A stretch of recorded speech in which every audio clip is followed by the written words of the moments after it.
नमस्कार दोस्तों। अमेरिका और ईरान के युद्ध के लिए एबीपी न्यूज़ पे एक डिबेट हो रहा था। उस डिबेट में एक पाकिस्तानी आया हुआ था, साथ में एक पूर्व इंडियन यानी यूँ कहे तो करंट अमेरिका के निवासी आई हुई थी। अब इन दोनों को एंकर महोदया ने लाजवाब धुलाई की। आप लोग स्वयं देख लीजिए। आप जो ये प्रोग्राम रोज कर रहे हैं, जंग के खतरात पे बढ़ाने की कोशिश कर रहे हैं, आप दहशतगर्द की बात करते हैं, आप जंग की बात करते हैं, अमन की बात। अभी तक मैंने आपके किसी चैनल पे किसी पैनलिस्ट से ये नहीं सुना कि आप लोग भी चाहते हैं कि अमन हो जाए, कि आप लोग भी चाहते हैं कि जंग खत्म हो जाए। आप चाहते ये हैं कि जंग शुरू हो जाए। कभी आप अमेरिका को बड़ा बनाने की कोशिश करते हैं, कभी ईरान को कोशिश करते हैं, कभी पाकिस्तान को गिराने की कोशिश करते हैं। इन चीज़ों से बाज आ जाइए। मैं वही कहता हूं कि आप ही अपनी अदाओं पे ज़रा गौर कीजिए। हमने कुछ कहा तो फिर शिकायत होगी। मैंने पता नहीं शेर सही पढ़ा या नहीं पढ़ा, लेकिन आप अपनी अदाओं पे छोड़ेंगे ना साहब। आप अपनी अदाओं पे गौर कीजिए कि आप नहीं चाहते कि अमन हो जाए, आप नहीं चाहते कि छोड़ेंगे, शांति खुद आ जाएगी पूरे विश्व में। आप चाहते हैं कि एटमी जंग हो जाए, आप चाहते हैं वर्ल्ड वार हो जाए। हम नहीं चाहते। हम मुसलसल कोशिश करें। देखिए जनरल साहब, मुझे सुन लीजिए। मैं आप लोगों के दरमियान बिल्कुल नहीं बोला। मैं बड़े एहतराम से सुनता रहा। आप दोगलापन छोड़िए। आपने सुने साहब 21 घंटा के मीटिंग के पहले पाकिस्तान के आपके यही हुक्मरान ने यह कहा था कि हम ईरान के ऊपर अटैक कर देंगे सऊदी अरेबिया की तरह। आपने उनको धमकाया था। आपने अमेरिका को बेसिस दे सुने दोगलापन आप छोड़ेंगे। अमेरिका भी इसी में फंस गया है। सुनिए ना साहब, सुनिए ना, आप दोगलापन छोड़े। आपका फील्ड मार्शल यदि दोगलापन छोड़ेगा तो शांति खुद आ जाएगी। सुनिए ना साहब, आप मुसलसल झूठ बोलते हैं। साहब सुनिए, दोगलापन छोड़िए और सब चीज ठीक हो जाए। आपको एक बहुत अच्छी बात है, पाकिस्तान फुदकना बंद करे। ये आप जो जा कर कहते हैं ना, फुदक नहीं रहा है। अब उनको समझ में आ गई ये नेवल ब्लॉकेड जो लगाने के। पाकिस्तान शांति करा के दिखाएगा। आप रुकिए। इरशाद खान मैं आपको बहुत कांग्रेचुलेट करूंगा साहब, मैं आपको खुद कांग्रेचुलेट करूंगा, मगर आप साहब जिस तरह से आप कर रहे हैं आप कुछ नहीं कर पाएंगे।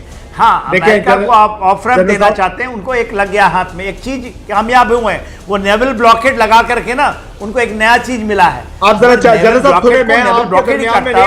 आ रहा है, रशिया भी आ रहा है। मेरा ले लिया। सुनिए नेवल ब्लॉकेड आपने इफेक्टिव होने में टाइम लगता है। जनरल साहब सुनिए ना, सही बातें बोला ही नहीं। सही बात सुनने का हौसला रखते हैं कि दुनिया सुन रही है, पूरी दुनिया सुन रही है। मैं नहीं बोला कि झूठ बोला आपने। आप बिल्कुल झूठ बोलते हैं। अच्छी बात नहीं बोला कि ये जो नेवल ब्लॉकेड लगाया है पूरे पड़ रहा है। देखिए साहब, आपके जो फील्ड मार्शल गए थे ना ईरान, वहां पर जाने आपके वो इसके पहले उनका दिया था कि हम ईरान के ऊपर न्यूक्लियर मार सकते हैं।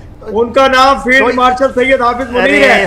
पूरी दुनिया जानती है उनको। आप भी जानते हैं कि उन्होंने फील्ड मार्शल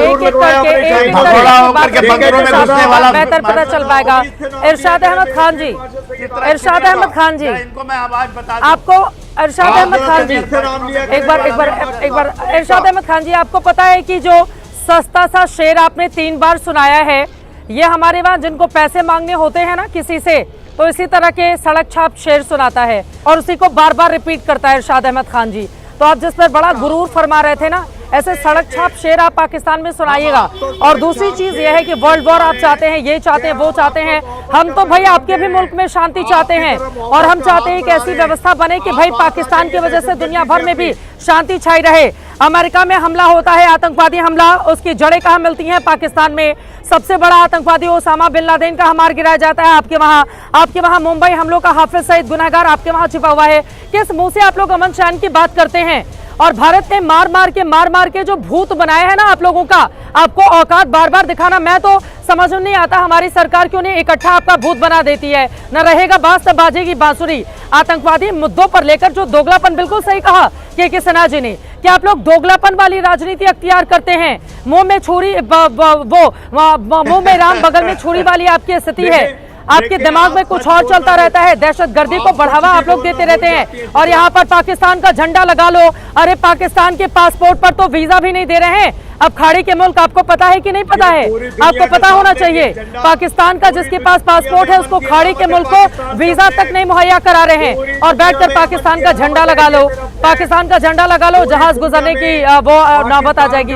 कितने जहाज गुजर गए आपके इरशाद अहमद खान जी? झूठ बोलने की एक इंतहा होती है। पता नहीं कौन सी झूठ की दवाई आप खाकर आते हैं, मुझे समझ में नहीं आता। पता नहीं कौन सी झूठ की दवाई आप खाकर आते हैं। पूरी दुनिया इतना सफेद झूठ, इतना सफेद झूठ बिना किसी मुस्कुराहट के कोई आदमी कैसे बोल सकता है? बिल्कुल, पाकिस्तान के पासपोर्ट पर वीजा नहीं दिया जाता है दूसरे खाड़ी मुल्कों की ओर से। मैं अभी होकर आई हूँ कुछ जगहों पर, मुझे बताया गया वहां पर पाकिस्तान का क्या हाल है। ठीक है ना सर, ये रोना रोना बंद कर दीजिए कि पाकिस्तान का झंडा जहाज पर लगा लो और वहां से फिर आने जाने की वो मिल जाएगी। इतना झूठ कौन सी दवाई खा के आते हैं आप लोग? इतना झूठ बिना हंसे बोल लेते हैं। हमारे देश के लोग हंस रहे हैं आपके इस बयान पर। मैं बोल रही हूँ कि भाई भले ही इतना आतंकवादी मुल्क हो, लेकिन चलो आपके वहां ही शांति की बात हो जाए। उसके बाद आपको सुधारने के लिए हिंदुस्तान है, भारत है आपको सुधारने के लिए। भूलिएगा नहीं, 2 टुकड़े भारत ने ही किए थे जब बिलबिलाने लगे थे आप लोग। आपके 93,000 सैनिकों ने सरेंडर कर दिया था। थोड़ा ठीक से सर, अपना इतिहास नहीं भूलना चाहिए। और जो लोग इतिहास भूल जाते हैं ना, वो वर्तमान में भी टुकड़े टुकड़े हो जाते हैं। इतिहास को हमेशा याद रखिए, माथे पर चिपका लीजिए। 2 टुकड़े हमने ही किए थे। और जहां मैं बंगाल में बैठी हूँ, बांग्लादेश बहुत दूर नहीं है यहाँ से। ठीक है ना सर, रोइए नहीं, ज्यादा रोना नहीं। मुद्दे पर बातचीत। अरे आपका इतना रोना, पाकिस्तान से काटकर बांग्लादेश को हमने आजाद करवाया था और वहां पर शांति आई थी। अब मैं सीधे आपके पास आते हुए पूर्णिमा नाथ जी के पास, बहुत देर हो गई है, मैं नहीं जा पाई हूँ। पूर्णिमा नाथ जी, अब रास्ता कैसे निकलेगा? अगर ईरान के जहाज को आप निशाने पर लेंगे, चीन की ओर से भी इसको लेकर आपत्ति जताई जा रही है, चीन भी इस युद्ध में कूद रहा है। पूर्णिमा नाथ जी, हालात और भयावह होंगे इससे तो। नहीं, देखिए, ये चीन पीछे से ईरान के साथ है और रशिया भी है। और the idea is that America जब तक आप ऐसे दादागिरी दिखाएंगे, दुनिया में कोई शांति नहीं आने वाला है। कि एक रिस्पॉन्सिबिलिटी बनती है हमारी, शास्त्र में भी यही लिखा हुआ है कि आप अगर गलती करेंगे आप गलत हो, आप अगर सह भी रहे हो वो भी आपकी गलती है। मैं इंडिया की जो पॉलिटिकल सिचुएशन समझती हूँ, वो सरवाइव कर रहे हैं। हर जगह में प्रॉब्लम्स है, लेकिन अमेरिका जैसा नीति अपनाएंगे तुम पाकिस्तान को ख़त्म कब का कर सकते थे? जो अमेरिका कर रहा है सिर्फ ईरान के साथ नहीं कर रहे, वो इराक के साथ किया है, लीबिया के साथ किया है, सीरिया के साथ किया है, आप सोमालिया के साथ किया, सूडान के साथ किया। आप हर कंट्री की तो एक ही सिचुएशन है। आप लोग चुप हमेशा थे, आपने कोई ग्लोबल मुद्दा से बात नहीं की। आज जब आपके ऊपर जब आई है बात कि हमारी शिप नहीं आ रही है ईरान की स्ट्रेट ऑफ हॉर्मुज से, तब आपने इट्स नॉट राइट। अरे भाई, तब कहाँ थे आप? तब कहाँ थे जब ग्लोबल में इतने बड़े बड़े लिटरली जेनोसाइड हो रही थी? इराक ईरान की मैं 8 ईयर्स का अगर मैं मुद्दा ले लूँ, वहाँ पे 1 million people were killed from 2 sides. Ma'am, Iraq को अमेरिका ने सपोर्ट किया। आप हमेशा अपनी सोचते हो, and this is the selfishness I am trying to bring it to you. India is very selfish. Please develop आप करिए, आपको डेवलपमेंट से हमें बहुत अच्छा लगेगा। एज एन इंडियन अमेरिकन हमें बहुत अच्छा लगेगा। अमेरिका की जनसंख्या तो इतनी सी है, ईरान की जनसंख्या इतनी सी है, भारत दुनिया की सबसे बड़ी आबादी वाला मुल्क है। हम अगर युद्ध में कूदेंगे तो हमारी आबादी का क्या होगा? हमारी तो नीति है ना काहू से दोस्ती ना काहू से बैर। गुटनिरपेक्षता आज मोदी जी ने तो बनाया नहीं है।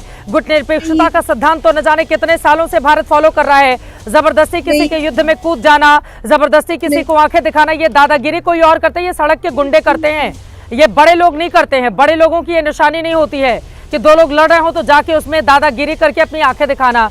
भारत की 140 करोड़ से ज्यादा की आबादी है और उस आबादी के मद्देनजर जो भी अच्छा फैसला होगा वो भारत सरकार। आप तो अमेरिका में बैठी हुई हैं, आपके पास आप तो प्रिविलेज हैं, यहाँ तो मुश्किल पैदा हो जाएगी ना।